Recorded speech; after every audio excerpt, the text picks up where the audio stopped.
కృష్ణయ్య పిలుపు మేరకు సంగారెడ్డి జిల్లాలోని ఆర్డీఓ ఆఫీస్ ముందు విద్యార్థులు ధర్నా నిర్వహించారు.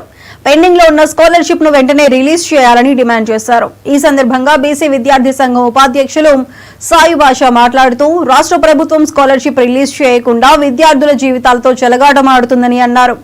విద్యార్థులపై చిత్తశుద్ధి లేకుండా ప్రభుత్వం వ్యవహరిస్తోందని మండిపడ్డారు.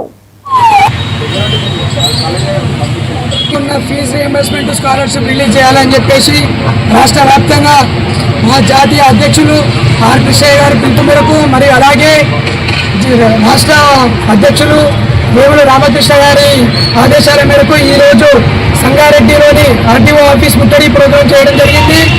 ఈరోజు విషయం ఏంటంటే గత 4 సంవత్సరాలుగా పెండింగ్లో ఉన్న ఫీజు రీయింబర్స్మెంట్ స్కాలర్షిప్ 7,000 కోట్లు రిలీజ్లో ఉంది. రిలీజ్ చేయకుండా గవర్నమెంట్ తీవ్రమైన ఇబ్బంది పెడుతున్నది విద్యార్థులకు. ఈరోజు దానికి సంబంధించి ఈరోజు ధర్నా నిర్వహించడం జరిగింది ఆర్టీఓ ఆఫీస్ ముందు.